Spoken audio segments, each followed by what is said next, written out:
King, Yes. Shippers, Yes. Spelman, Yes. Ingalls. Yes. Mayor Folkins. Yes, motion carries. And that'll take us to a couple of communications that we have.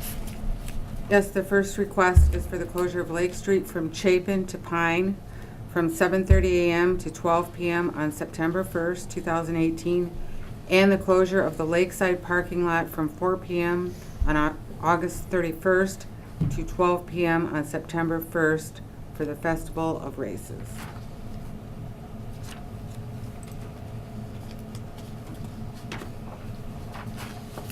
Is there anyone here from the Festival of Races?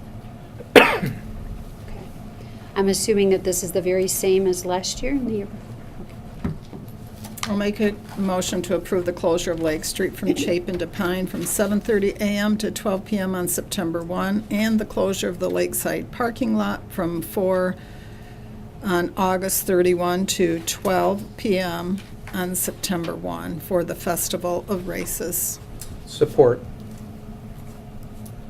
Councilmember Shippers, Yes. Spelman. Yes. Ingalls. Yes. King, Yes. Mayor Folkins. Yes, motion carries. The next request is from the Visitors Bureau for the placement of 4 directional signs for the Fall Color Tour, subject to the conditions noted. And the requested locations are listed in the council communication, and the signs shall be removed no later than November 11th.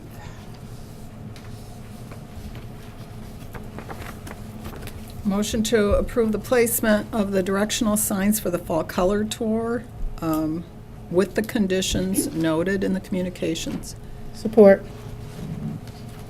Councilmember Spelman, Yes. Ingalls. Yes. King, Yes. Shippers, Yes. Mayor Folkins. Yes, motion carries. And it's being recommended to approve the appointment of Gloria Frost to the Cadillac Housing Commission for a partial term to expire on July 19th, 2019. She would be filling the remainder of a term that's become vacant. And Gloria is here. Thank you for your willingness to serve.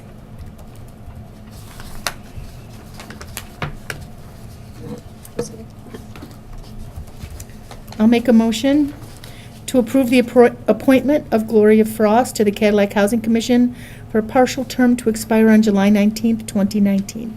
Support. Gloria was my first child's babysitter. She was? Yes. A few years ago. Nice, nice. Councilmember Ingalls. Yes. King, Yes. Shippers. Yes. Spelman. Yes. Mayor Folkins. Yes, motion carries. Okay.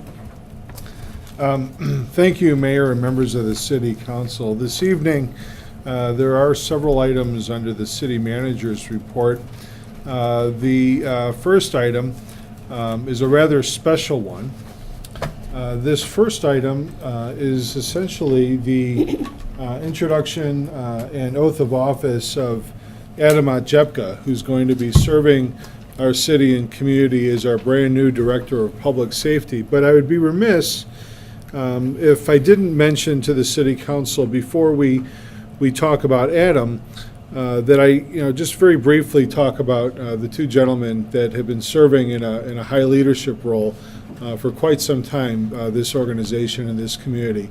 That would be Fire Captain Fred Osborne and Police Captain Eric Geller, both of whom are in the audience this evening. Fred has been working in that capacity since January of 2015, and Eric has been working in that capacity basically since last September. So both of those guys, I can't thank you enough. All of the time and the effort, the challenges that you've gone through, the late nights, the early mornings, the calls from me on the weekends, the calls from me when you're off shift. Those will continue, of course, but likely just now through Adam versus through me directly. But nevertheless, your dedication, to this community is evident in the actions that both of you have shown day in and day out for all of that period of time. So thank you very much from the bottom of my heart, and certainly on behalf of this city, for doing the job that you do. Very much appreciated.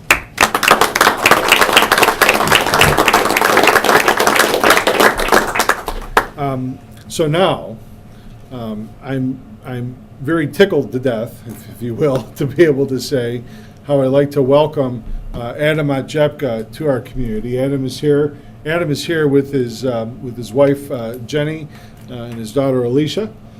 Ashley, thank you. Ashley this morning, this afternoon, this evening, just met her Today. about 6 minutes ago. So He's not always like this. That's easy for you to say. yeah, right. He's not always like this. No, just every other day. It's been a long day. I have some notes I'm going to refer to because, if you think I just butchered that, just wait, right? So, Adam was born and raised in southeastern Michigan, where he first aspired to be a firefighter upon graduation from high school. And in doing so, he did actually complete the fire academy, obtained his EMT license, and was hired by the city of Coldwater Fire Department, where he spent nearly 9 years, and where he completed his associate's degree in fire science. While working as a firefighter, Adam became interested in law enforcement and was active with the city's police reserve program. He put himself through the police academy. He was hired immediately by the city of Marshall, where he has been employed for the last 13 years, most recently as a senior sergeant. Adam possesses 22 years of public safety experience, 12 years as command officer, and is a graduate of Eastern Michigan University's Staff and Command Executive Leadership Program. Adam is also a trained arson investigator, firearms instructor, in addition to holding several other fire and police certifications. Mr. Otjepka was the unanimous choice of the industry experts who served as the interview panelists for the city's Director of Public Safety Assessment Center. The Assessment Center panelists were composed of the Assistant Mount Pleasant Fire Chief, Traverse City Police Chief, the Director of Public Safety from Ferris State University, and the former Alpena Police Chief, who is the current city manager for Manistee. Following the Assessment Center, the Cadillac Civil Service Commission administered their oral interview board, and Adam emerged at the top of their eligibility list. Adam received high praises from everyone, also including both the public safety background investigator and psychologist, who believe that the city found a very talented and uniquely qualified candidate for this position. So if you would all please join me in welcoming Adam to this community, that'd be greatly appreciated. And our city clerk is going to issue him our oath. This is the police officer oath. So.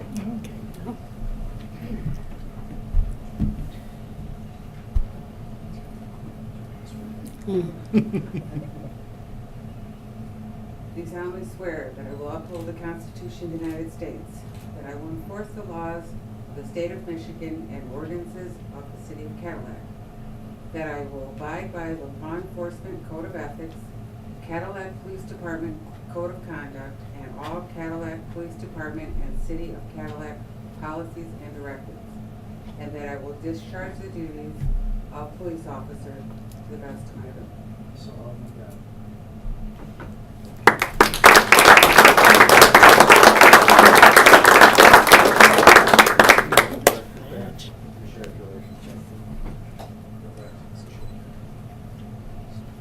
That was the oath of office required by MCOLS for Adam to take, because he is a certified police officer as well.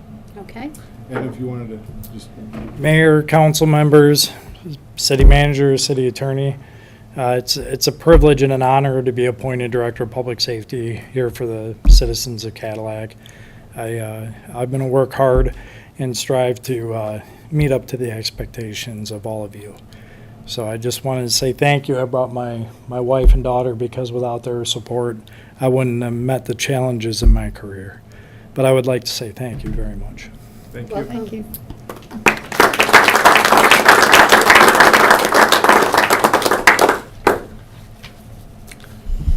Okay. Nice. Moving on to the agenda, the next item for discussion purposes is a conversation regarding the Civil Rights Non-Discrimination Ordinance. This was provided in draft form for conversation purposes at your last city council meeting. Subject to that city council discussion, there was a request for staff to do some research to see if we could get some data from the other municipalities that previously have this on the books, or this type of ordinance on the books. There are, I believe, 43 of them that were identified through the original research that our law firm put together. Staff contacted all 43 of the municipalities. Most of them, unfortunately, did not respond to our inquiry. We did also have I had established essentially a list of survey questions for them to ask. Some of them that did respond simply advised that we would have to submit a formal Freedom of Information Act request.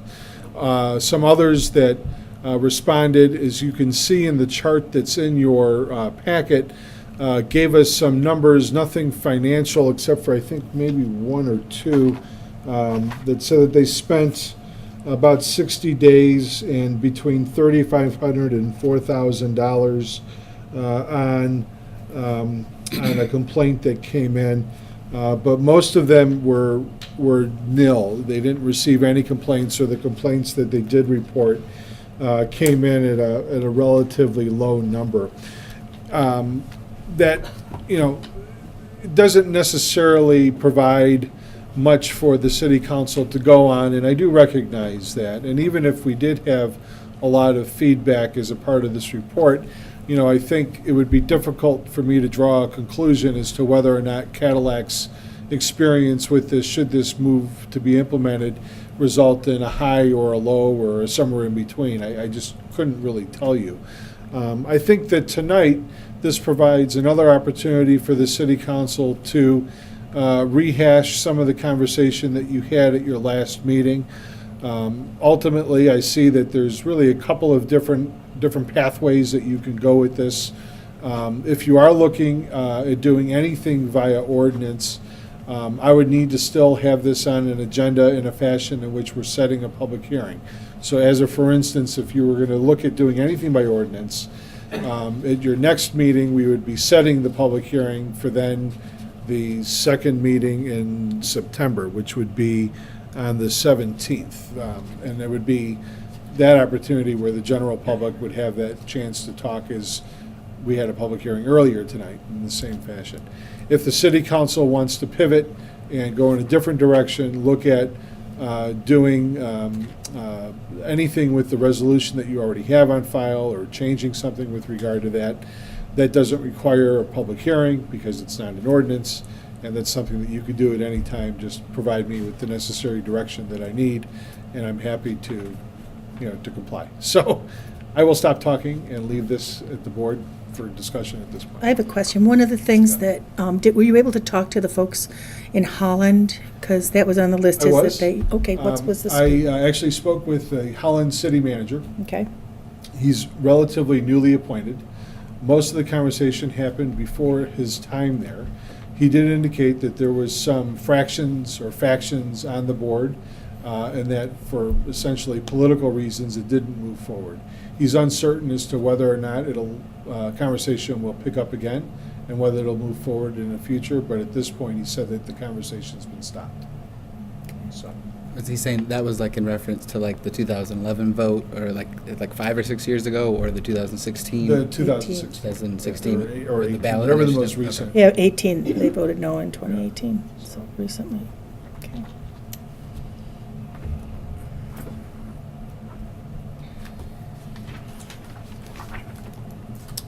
I would still like to move forward with an ordinance.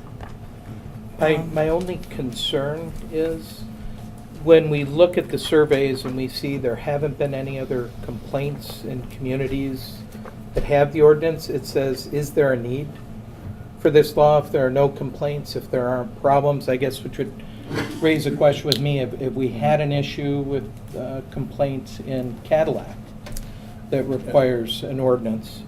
In looking at this after we brought it up, again, checking, because concerns are valid. We want to make sure our community sends the message that we're a community for all. And that's why I really like the resolution, the idea to renew it every year, a commitment every year. When we look at whether there's a need, the possible cost, reading the ordinance, I'm concerned because there's some language about possibly, there's no criminal aspect to it, but there are obligations to refer it to state and federal agencies that already cover it.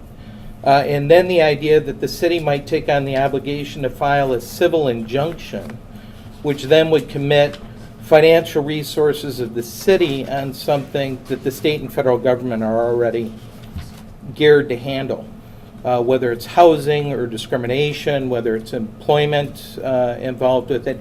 And I forget who had the comment last time of concern of treatment of elderly people, and that's really covered already by our adult protective services statutes, and that doesn't even fall in the purview of discrimination other than in residences. So my thought would be, because I believe in the resolution, and I think I loved your comments, Councilperson Chippers, on you do something and then you forget about it. We all do that.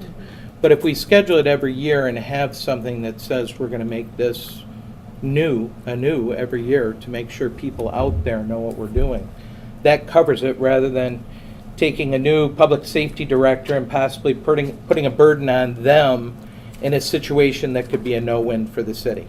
Because someone else enforces it, the city is also all of a sudden stepping in saying, we may do something, we may commit resources, we may refer it, but we may not. Well, all that metering or all that review is already done at the state and federal level. Those are my thoughts. I see. There are places where local redundancy is really called for. I just think of one, speed limits. Okay, the state puts the speed limits in, it's in there, but we also have local speed limits and we enforce those. And if we did not, there are places that I go, Herring Township doesn't have posted speed limits in other places, okay? In places other than right on the main roads.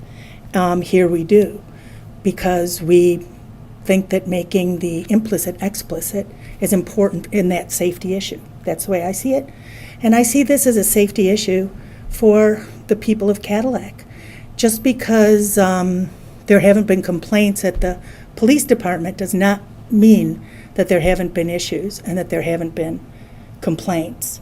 I have heard them, in both in my capacity as a council member and in my capacity as a leader of Cadillac United when we were dealing with that. And I think that at this time, with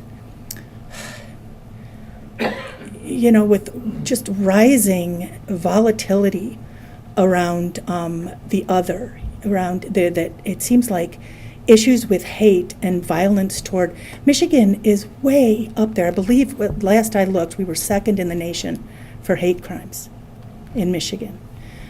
Cadillac has had a reputation for being a place of intolerance. This was a place that not too long ago, the National Socialist Movement had their state leader living in our community. And that's when we formed Cadillac United and stood up against the rise and the recruitment of our young people by these white supremacist and hate groups. Since that time, I see a rise in these groups nationally. What happens is when we don't stay vigilant, when we don't make a stand and say this should be against the law, it's so easy to say, make a resolution and say, I believe that we should all treat each other fairly and with equality. But when you put the city of Cadillac behind that and say, if you don't do this, you're going to answer to us as a city and to your neighbors who are part of this city. I really think we could do a resolution as well, but I think we need the rule of law involved in this. It's rising, and it's rising in our schools, it's rising in our communities, and it seems somehow okay to start stepping up and spreading hate or spouting your hate. How many, we're seeing all kinds of bumper stickers and flags that it breaks my heart after all the hard work that we did with Cadillac United, and to see people just publicly announcing, this is what I believe, and it's okay for me to believe this. It is. You could believe that all you want, but when you act that out on somebody else, that has to, we have to say, not here, not in Cadillac. I feel so strongly about this. I couldn't tell. Am I red? So, I'll say a couple things too about the ordinance. I like quite a few things about it. I know Sherry already said this. I like how it doesn't create a whole commission for us to fill and for us to support. I actually like the main mechanism of this seems to be the facilitation of our local government to pass it, and this is the redundancies you're talking about, to pass this on to the state or federal board. Because a lot of these things, when you look at disability education, familial status, height, marital status, these things are covered by state and federal statutes. So if somebody complained to the city of Cadillac, for us to then help them, refer that to a higher level of service is not a strange thing. We do that with our VA, with any of the disability support services where government dollars go, not to give them health care, but to help them find the services from the bigger unit. So I think one of the main, unless I'm reading it wrong, one of the main mechanisms appears to be it says we'll only undertake the investigation if it's not currently recognized or prescribed by Michigan or federally anti-discrimination statutes. So I know the gender expression and the gender identity and possibly the sexual orientation, those are the ones that the current state board and federal board that we might not have someone to go to. Those are the ones that don't have current protections. And I think that's definitely something that the city needs to be aware of and that the public hearing needs to be had about. But for the rest of it, if somebody came because they felt like they're discriminated because of race or religion, those things would be probably pretty quickly referred to a higher level of service because we have other mechanisms. And I believe it even says right here, we will not undertake an investigation of a complaint if, we will only take the investigation of the violation if it's not currently recognized by the other governmental agencies. So I like that. The facilitation is the main mechanism. I like that it didn't have a commission, and I like it enough that I think it's important to hear what people have to say in a public hearing. If it became cost prohibitive, I haven't heard that story yet. I haven't heard that story in Michigan of someone having to backpedal of the big lawsuit. We definitely need to hear that. I think that would come out in the public hearing. These are the types of things that people could bring to us. And like I said, pass or fail, I think we should move to put this on the agenda and see what the people in Cadillac have to say. That's what I think. So I would move that or support moving that forward. Thank you. I would agree with that. I'd like to see it move forward and have a broader discussion about it, but I think it's the right thing for us to do as a community. I think this is the community that we want to represent in the city of Cadillac, and you do hear the comments quite a bit from people who live in the southern part of the state that they don't necessarily feel comfortable in some of the northern communities because there is more racism and more bigotry, and I want them to feel welcome in our community. And everything that's in here in terms of the protected classes is something that I agree with, and I just think that we should put it, do what we can to protect all of these classes as citizens.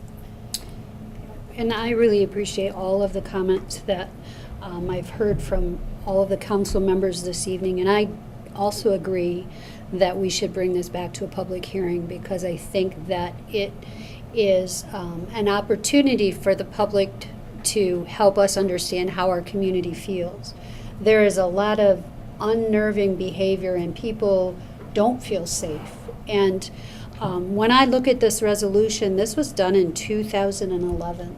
I don't think that I've heard about this resolution since I've been the mayor. So it's a perfect example of, we put it out there, and to Councilmember King's point, we could make the decision to, every January, every first of the year, we bring this back to the surface. But I think that the ordinance makes a much stronger statement to our community that we care. So I would really like to hear from the public and how they feel about this before we have any more discussion. Is that okay with everyone? So would we do that via, Well, and I'd like to make one more point too. I just don't think it's going away. I mean, if we want to ignore it or do the reaffirmation, I mean, I would assume that this is going to continue to come up. So that's another reason I think it's good. Like I said, pass or fail. I think it's important to move it forward. So. So regarding process again, we would have, as we customarily do, the noticing documents and the resolution to adopt those noticing documents, along with the draft ordinance, in your next city council agenda packet, requesting that the city council set the public hearing for the next date, and then we would obviously notice the public hearing within those provisions. We're not prepared to do that tonight. So we would, at your next meeting date, which is Tuesday, the day after Labor Day, I believe that's September 4th, we would be noticing for the hearing to be on Monday, September 17th, which is the next regularly scheduled meeting thereafter. So. And the only thing I would request, because I think the discussion's good, but I still would like, my fear as an attorney is something makes you feel good, and I want to feel good about it. I want to know our community's open, but the devil's in the detail. I mean, you try to apply an ordinance and you put someone in responsible for applying that ordinance, there are a lot of pitfalls and landmines. So I'd still like to know, Marcus, cost details and also liability details. If we're going to say that we're going to put, whether it's our public safety director or our police chief in charge of doing this, and they have to make a decision whether to file a civil injunction and spend city money, or if they turn down someone's application, they find it's not with merit, and rather than the state being responsible, the federal government being responsible, they turn on the city official, what the cost and liability is in that situation. Because I think as a Those are all good council, things to- we have to be responsible in understanding what the true effect and the application of such an ordinance is. and if there's any history of that sort of thing? Because if it's not just, if it's something that, I do not have a lot of confidence in being able to get some of that data from the other municipalities. We'll certainly ask the city attorney if the firm has some of that information that they can share from perhaps their own experiences statewide. And obviously the question that Councilmember King just asked about, the cost and the liability of making determinations, how we could best try to address that for our next meeting, so. Well, I mean, to your point, and almost supporting it, they're not going to give us that information because they don't want to tell anybody how much it costs to enforce the ordinance, right? So our response is FOIA us if you want that information. So we could do a FOIA. So We let's could do a actually FOIA send to a those FOIA. people that asked That us is- to do That's a that. lot of. Mhm. I wonder who all said that on the list. Actually, they're going to get. Well, and one of the response came back, Meridian Township, the expense and the, let's see what the top of the column was. All they said was it varies. Well, what does that mean? So, and does our, I know that the city has liability insurance, that if due diligence is followed and the protocol is followed, I imagine it wouldn't be cost to the taxpayers if somebody, well, I don't know, I'm just, I know that we've had other things where the people come at the city and the insurance company. And that's never fun. Yeah. I mean, look, whether there's an actual fiduciary cost or just a cost of time, I mean, there's managing it. certainly, Yeah. there's certainly A cost. a cost. Yeah.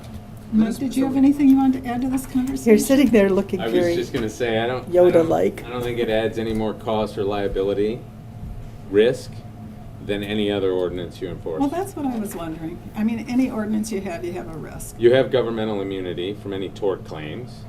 You can't be compelled under the draft to enforce anything.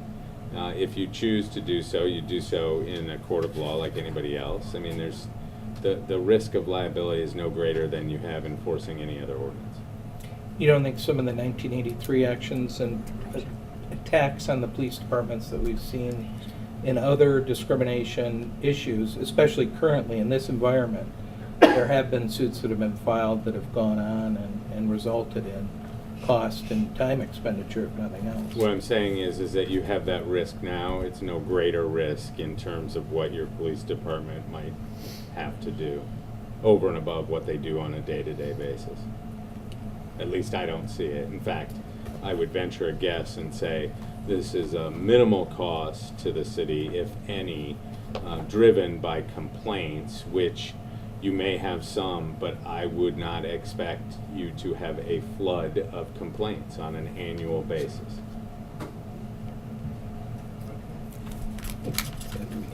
Thank you.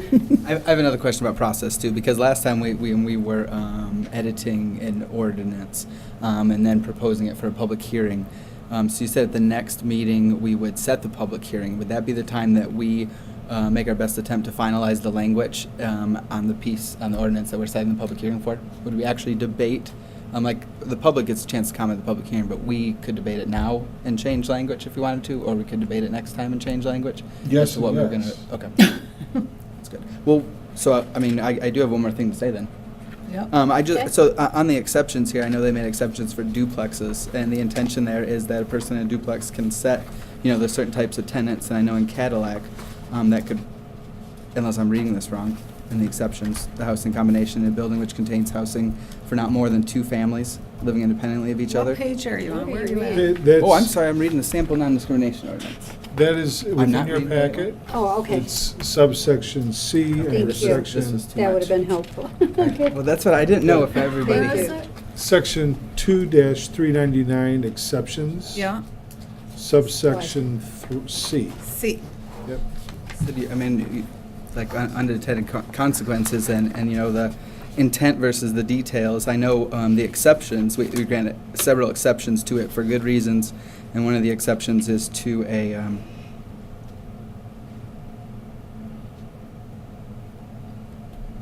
duplex if you live in it and you're renting the other half of it. And I just know in Cadillac there are some houses that are divided up into 3 and 4, and I just didn't know if you're living in it and renting out the other half of your house.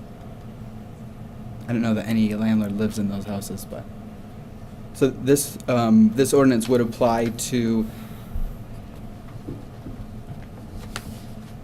maybe somebody who was living in one of their houses that was divided up into 4 parts, and there are a couple in my area. I don't know. I just thought that maybe would be. The exception Yeah. would not apply to any dwelling 3 units and more.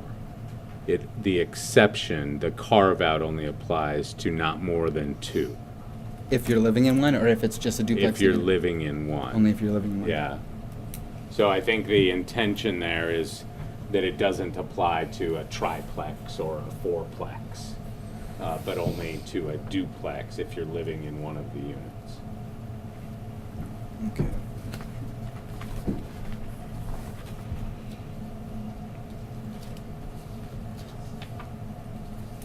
That is, it would otherwise be subject to the ordinance. Mm-hmm.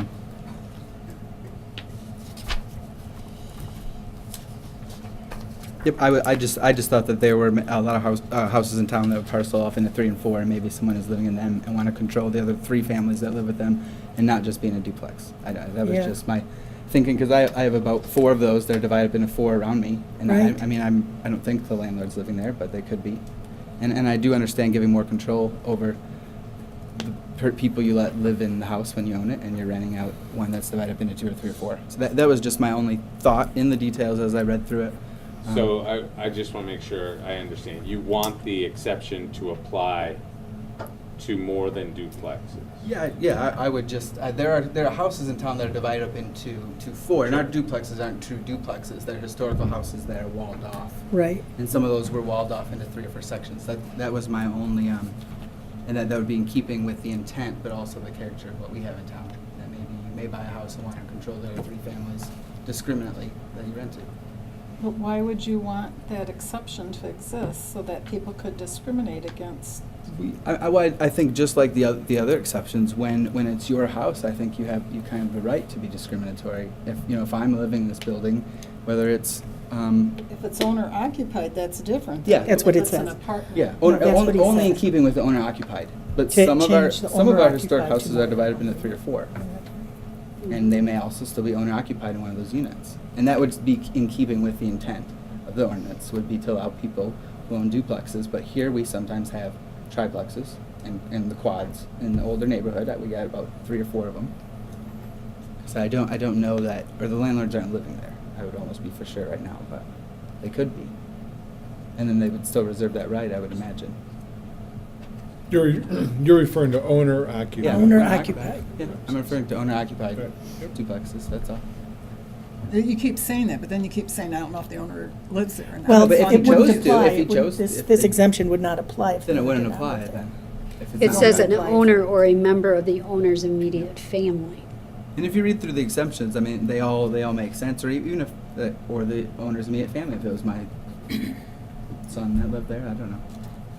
You may want I- to we don't- discriminate against. Yeah, I'm not insisting that no single women can live in the same, no, I'm just, If it was my son, there would be no single. No, yeah. Is this something that we should have a work session about to discuss, or? No work sessions?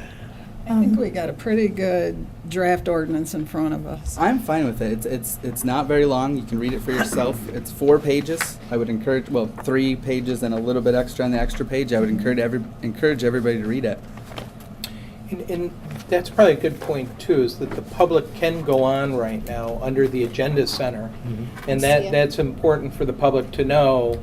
Can you say the site? So it's actually right on our website. If you Okay. go right to the city's website, which is www.cadillac-mi.net, the left-hand side of the website has a tab for agendas. If you click on that, it'll take you to a PDF link to the entire packet of all this information. When we But does put- that have the link so they can jump right to the ordinance? Yes, once you open up the PDF, Okay. it's all bookmarked. And then you open up the little bookmark tab on your PDF viewer, and it'll take you right to every single section that has attachments. When we notice the public hearing, can you also provide that link to people? Yes, sure. And I think, because we do have good discussions, and we get a chance to look at this, and so many times people in the public say, well, we Well, didn't get we a didn't see chance to that. look at Yeah, it. right. So we get a chance right now to say, it's actually on there, you can look at it, Yeah. start taking a look at it. Start Yeah. looking That's a now. good idea.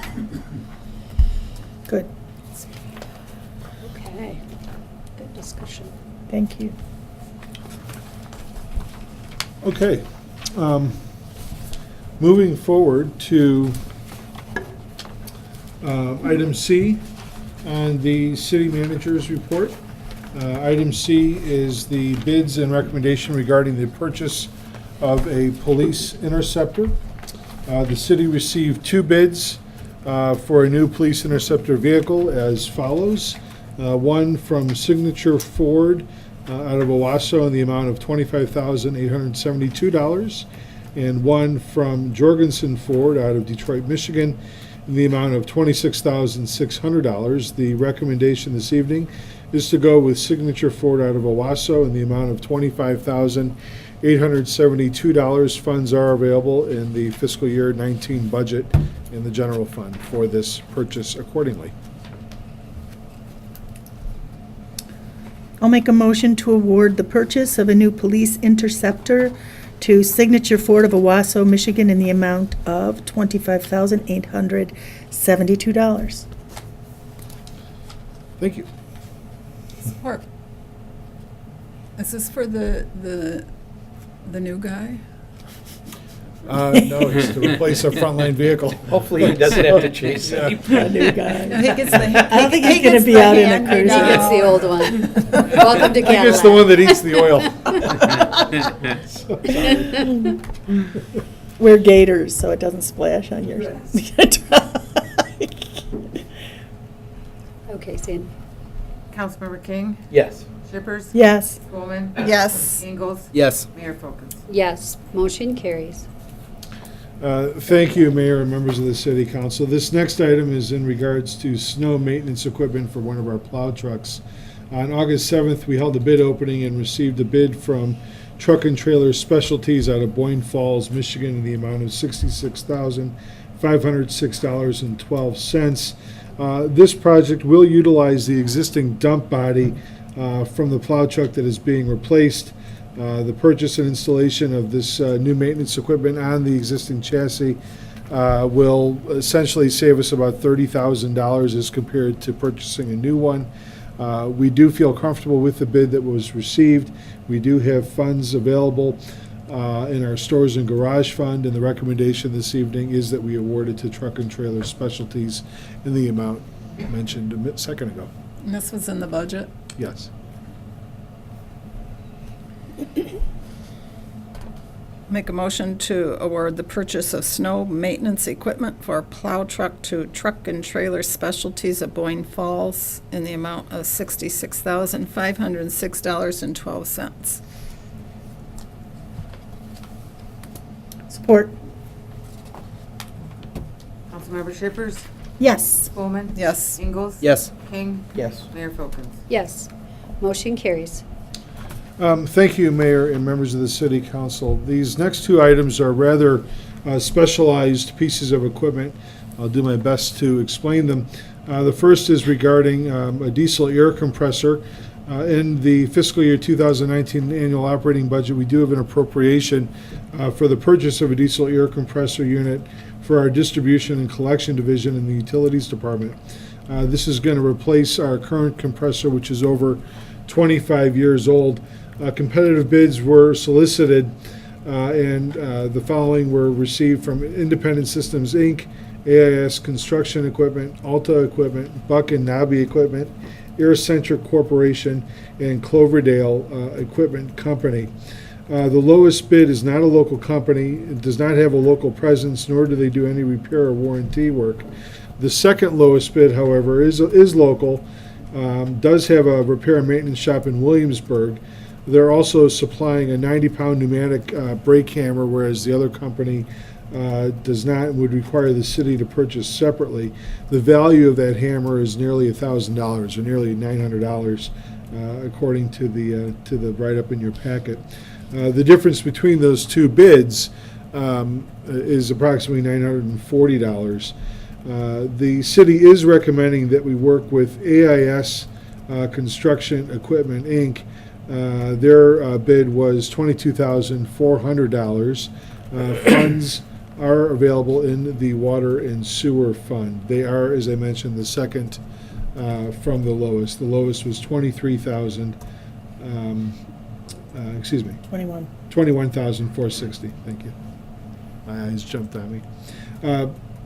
Jeff Dietland, our Utilities Director, is here this evening. If there are any questions about this, again, this specialized piece of equipment, but our recommendation for the reasons stated is to go with AIS Construction. Does the one that's 25 years old have any trade-in value? It does have a trade-in value. We'd probably actually auction it off. We're going to sell it to the DPW, but they said they'd just use our new one if they needed it. So we'll probably sell it at auction for what we could get for a trade-in. Oh, that's good. Yeah. I'll go ahead and make the motion to award the purchase of a diesel air compressor to AIS Construction Equipment of Williamsburg, Michigan, in the amount of $22,400. Support. Councilmember Spelman. Yes. Ingalls. Yes. King. Yes. Shippers. Yes. Mayor Folkins. Yes, motion carries. Thank you, Mayor and members of the City Council. This next item is also a very specialized piece of equipment. This is in regard to aeration diffuser heads. Aeration diffuser heads are used in our activated sludge process at our wastewater treatment facility. Again, this is another item under the utilities department. This purchase will replace the current ceramic aeration diffuser heads with a new plastic membrane diffuser head. Current diffuser heads are 20 years old. Their life expectancy was 12 to 15 years, and competitive bids were solicited and received from Glenn Bennett Corporation, USA Blue Book, Kennedy Industries, Bearing Distribution, Environmental Dynamics, and Aquarius Technologies. The air diffusers that we currently are using at the plant were supplied by a company called Sanitaire Corporation. Sanitaire Corporation was acquired by a company called Xylem Corporation, and Kennedy Industries is the company that has the right to distribute that product line. The plant staff is recommending highly that we stay with the original supplier. There is concern about moving away from them, especially with respect to the training and the functioning of the equipment. Is that? Yeah, well, since we're going from a stone diffuser, which is like a stone, Ceramic, you see it, right. a ceramic diffuser like you Right. see in a fish tank, to actual plastic one, we would rather stay with the manufacturer of it to get a new baseline. Now, once in 15 years we have to replace them, we would be open to going with somebody else. But we don't know how the new plastic membranes are going to act as compared to the old ceramic membrane. So we're recommending to go with a manufacturer that has everything retrofitted to specs on the first go around. Jeff, has everybody gone to plastic from the ceramic ones? Do they Yeah. not do those anymore? Well, you can still do 'Cause this. clearly ours lasted. They're a little more expensive, and the good part about the plastic or the membranes is they actually bulge a little bit. So when you have a scaling on them and you have air there, it'll actually bulge, and the scaling will come off. On the ceramic heads, of course, they don't move, and you get a lot of scaling, and we have to take down the tanks every 3 years and go through them individually and clean each one. So What is the life expectancy on the plastic ones? 15 years. So. The recommendation this evening, as I mentioned, is to go with Kennedy Industries in the amount of $15,615. The lowest bid in the list, as you could see, was from Environmental Dynamics International out of Columbia, Missouri, in the amount of $11,055. Kennedy Industries happens to be out of Wixom, Michigan, just as additional information. So we do believe that for approximately the $3,000 difference, that it makes good sense for us to continue with the supplier that we're used to working with. And that was the source of our recommendation this evening. It's 4,000 something. I mean, it just seems like it's a 4,000. big difference, 4,500. And Bearing Distribution couldn't provide us that out of Grand Rapids? We recently with our UV system, we went to a different bulb in our UV, which is a different system, but they met all the specs and they didn't work. And we actually had to go back to the manufacturers, and we found out that it was the actual gas inside the bulbs that was causing them not to work.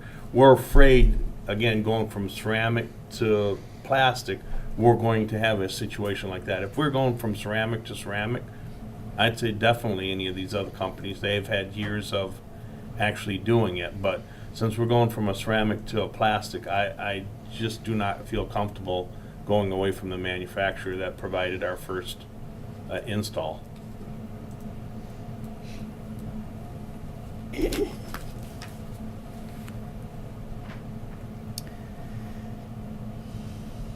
Why didn't we waive competitive bidding then and just stay with the same company? I mean, I'm sorry, it just kind of puts us in a weird situation when you see a huge difference in price.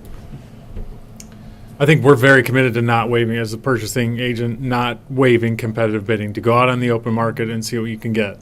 And then you evaluate your options. The other thing that happened with the bulb process was probably $4,000 to $6,000, I would say, with the electrician who had to come in and try and figure out why our system wasn't working. And so if this were a purchase, where you're talking $20,000, $30,000 in difference, then I think we would have probably evaluated higher. We don't want to waive competitive bidding unless absolutely necessary. That wasn't the thought. We wanted to go out on the market, see what was out there, see what kind of pricing we could get. And then when it came in, and the OEM product that we're very confident will work from day one, was within a range that we felt comfortable coming to you and saying, because of these reasons and because of the anecdotal evidence that we have in a different process, we're pretty strongly making the recommendation then to award it to the manufacturer's product based on prior experience. So that I guess that would be the justification for not just coming and saying, spend $15,000 on this product. I appreciate that, and when it's a bid, I mean, even Kennedy Industries is going to, if you just go to them, you don't know you're even going to get this price. Right. And I think that with this and the technical nature of this sort of stuff, that I think it's best to really trust our professionals. So I'll make a motion to award the purchase. Let's see, where am I? Kenny. To a motion to award the purchase of aeration diffuser heads, plastic, to Kennedy Industries of Wixom, Michigan, in the amount of $15,615. Support. Councilmember Ingalls? Yes. King? Yes. Shippers? Yes. Spelman. Yes. Mayor Folkins? Yes, motion carries. Thank you, Mayor and members of the City Council. Almost done with the City Manager's report. This next item is in regards to the invitation for the public to comment on the USDA Rural Development financing that we are in the process of applying for. As part of applying for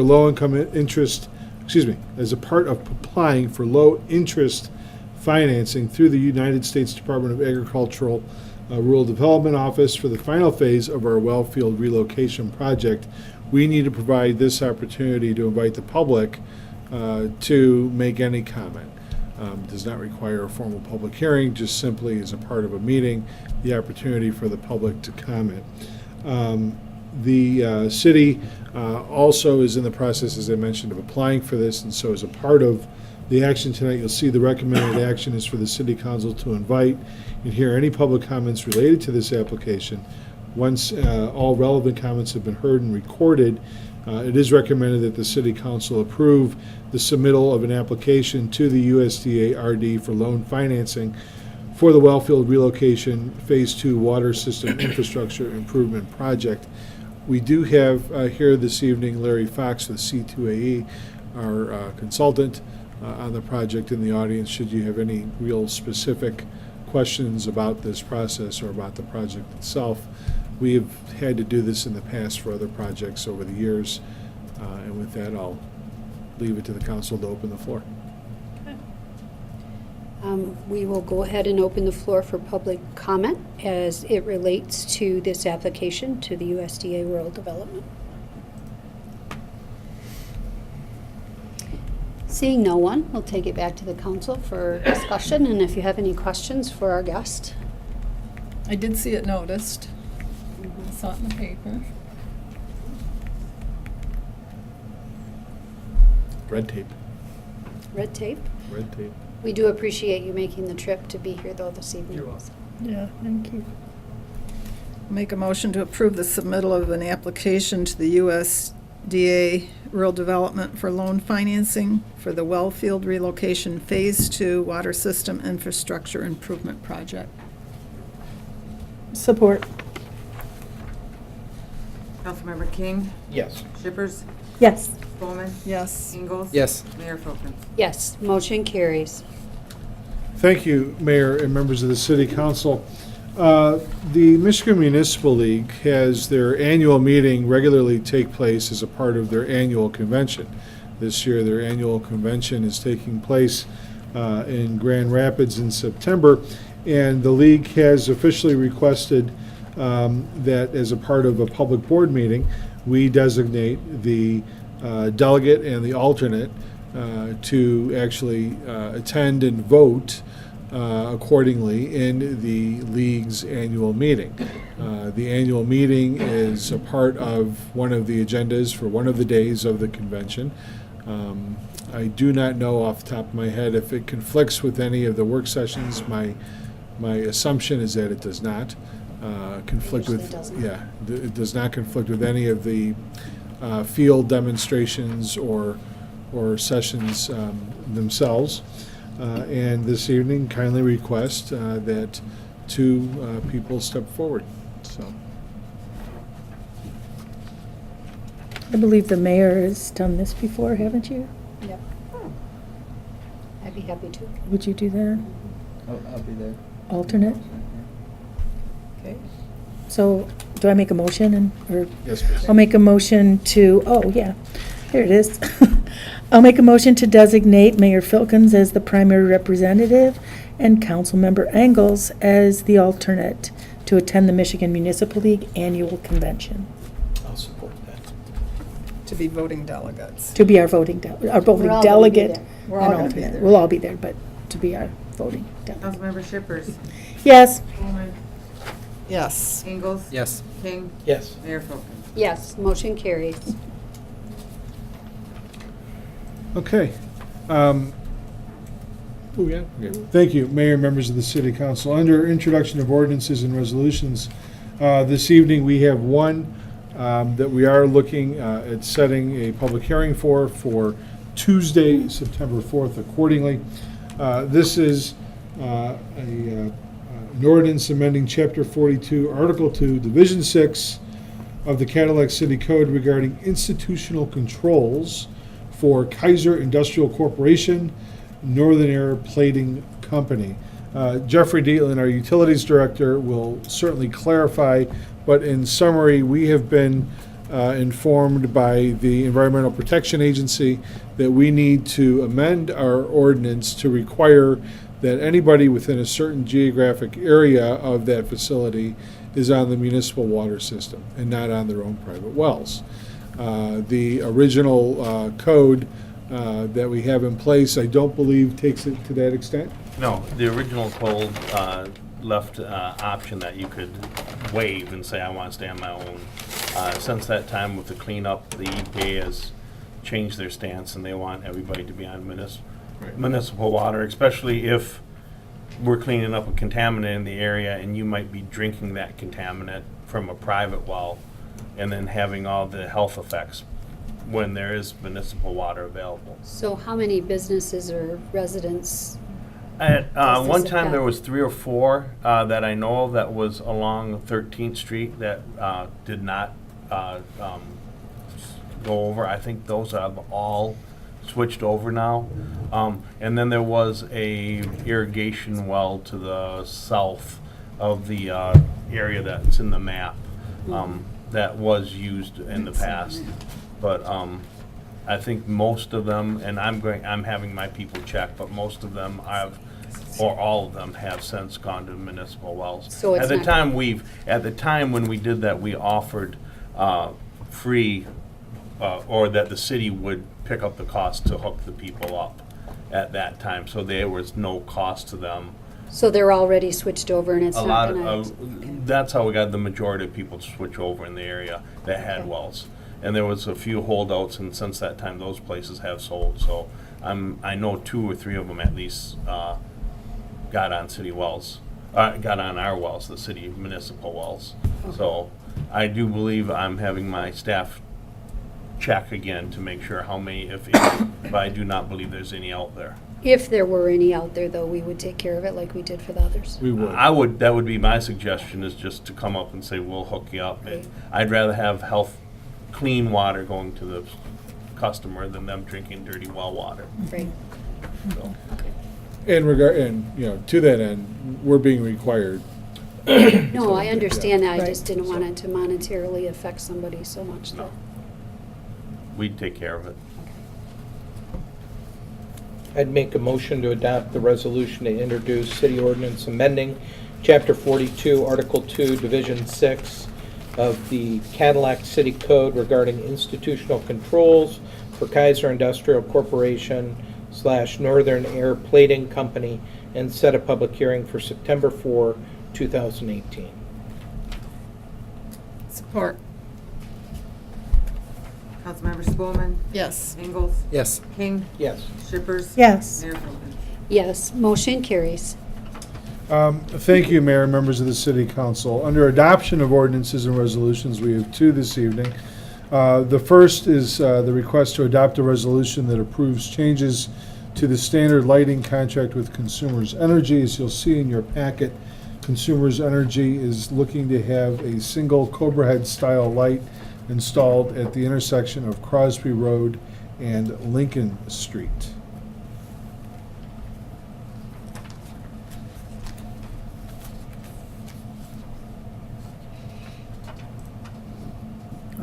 So there's no light there now? No, This is to the new jail. New jail, yep. it's for the jail. Yeah. Yep. I'll make a motion to adopt the resolution approving changes to the standard lighting contract with Consumers Energy.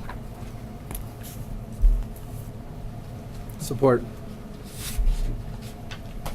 Councilmember Ingalls. Yes. King. Yes. Shippers. Yes. Spelman.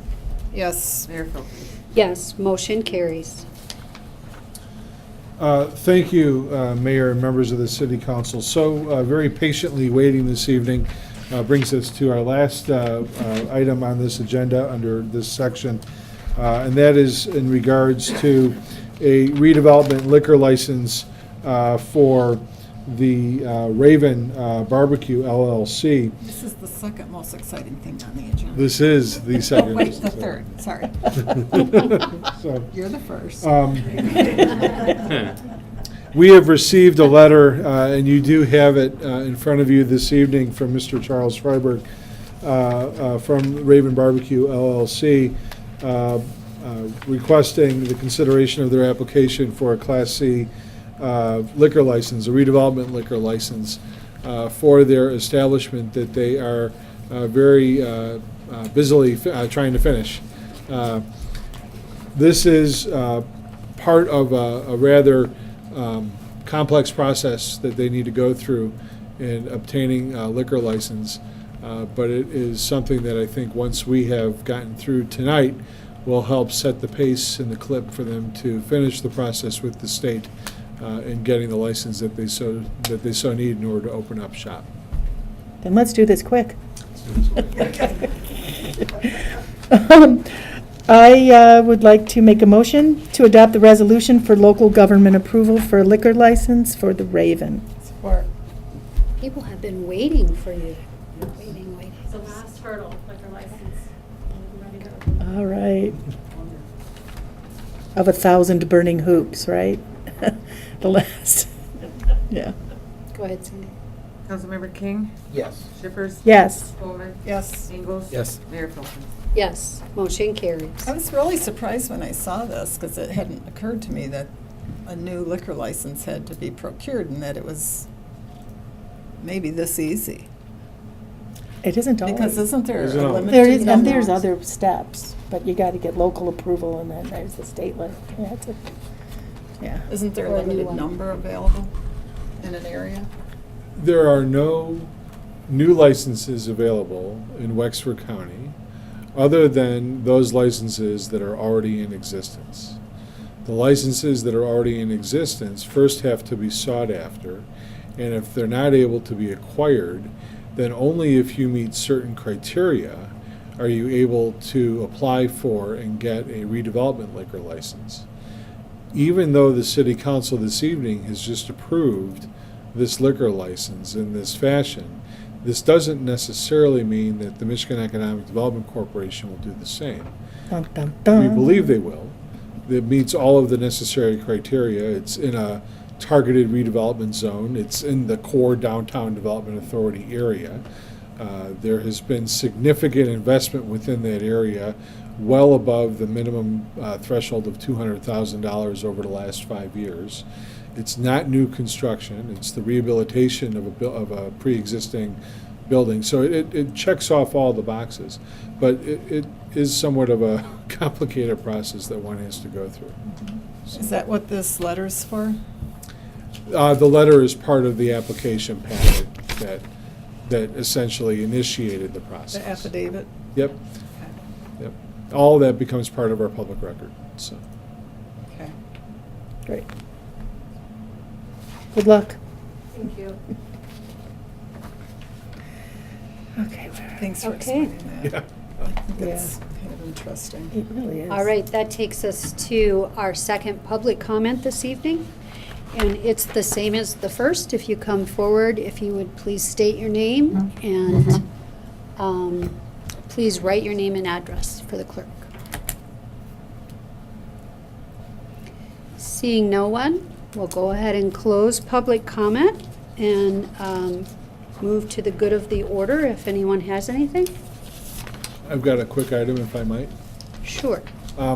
Wanted to make the city council aware that the Michigan Department of Transportation has highly encouraged the city to apply for a safety grant for the purposes of having a roundabout put in at the intersection of Crosby Road and M55. Excellent The idea. area agencies are fully supporting this initiative. The County Road Commission has also provided a letter in the affirmative, along with a promise of $25,000 to help offset some of the cost with presumably whatever grant dollars would come in to pay for the project. The project itself would certainly not be something that would be started this construction cycle, but should a grant be awarded, would start presumably sometime next spring. I don't have any additional information at this time. It's really sort of outside of the city's bailiwick right now. We simply had to apply in between your last two meetings for this grant to the state of Michigan for the improvements. So It's a perfect place for them. the only other thing I wanted to mention, and it's sort of a twofer. The Alliance for Economic Success, or AES, coupled with Networks Northwest, our regional planning authority, had a breakout meeting regarding the 115 corridor study that was done. I provided hard copies of the report in your mailboxes. I don't yet believe I have an electronic copy, but once I get that, I'm going to post it on our website and make it known on through social media that it's available for the folks to look at. It's a rather interesting report. Talks about some of the potential challenges and solutions and ideas of how that whole corridor could be improved and could be looked at.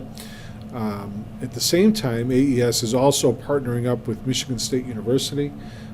They are going to be hosting a meeting later this week to talk about some ideas for downtown. And when we say downtown, that's very general. It's not like just downtown Cadillac, but it's downtown from basically Boone Road, all the way south, through town, possibly even beyond. So they're looking at getting another study underway and looking at some of the changes, challenges, opportunities, and whatnot for that area as well. So good things are happening, certainly keeping all of us very busy, and just wanted to report out publicly. Great, Thank you. great. I'd like to welcome our new public safety director and his family to the community. It's so nice to have you here. And looking forward to getting started. And I really want to send out a special thank you to the Civil Service Commission and for all the work that they did, and everybody else who helped in that search process. And they did all pass through here this evening, by the way. They were all here at They one were point. all here? Yeah. Thanks. I would like to, the Mayor's Youth Council, which I always yak about, is sponsoring, well, not sponsoring, thanks to Foster Swift, and did we have the meeting today with tomorrow's meeting with them? But Foster Swift is underwriting a movie in the park on Friday night. We're going to be showing the movie Wonder, which is just a really great, feel-good, bring tissues, family movie, but we wanted to have it be something that just before the start of the school to kind of focus on how being kind to others at school, et cetera. Anyway, blah, blah, blah. But we're doing a movie in the park. The Band Boosters is going to be there selling refreshments. Bring a lawn chair, bring a blanket. It starts at 8:30. And a friend. And a friend, bring a friend. And I'd also at this time like to say that if you are a young person of high school age in the city of Cadillac or surrounding area who lives here or goes to school here, you too can be a member of the Cadillac Mayor's Youth Council and help bring wonderful things like this movie night to Cadillac. No pressure. No pressure at all, Ashley. Not at all. Oh, she sits through the whole meeting and then you put that on. I don't. Our meetings are not Wow. like this, trust me. They're only 1 hour long, no matter what, and they're not like this. But they are like this. That is all. We still have a closed session. Oh, Yes, we right. do. So if there's nothing else, if someone would like to make the motion to go into closed session, and we're also going to ask Jeff Dietland to join us too in that motion. I will make a motion to adjourn to closed session to consult with the city attorney regarding Trowler settlement with Wexford County Circuit Court, consolidated case number 1324803 CH and 1727610 CZ. Terry D. and Clam Lake and Herring Township versus the City of Cadillac and the Hop family, and the City of Cadillac and Herring and versus Herring and Clam Lake, and to consider the purchase of real property and to invite Jeff Dietland for that conversation. Actually, it's the purchase or lease. Or lease. Oh, wait. Purchase or lease. And I'll support that. Councilmember Shippers, Yes. Bowman, Yes. Ingalls, Yes. King, Yes. Mayor Folker. Yes, motion carries. Okay.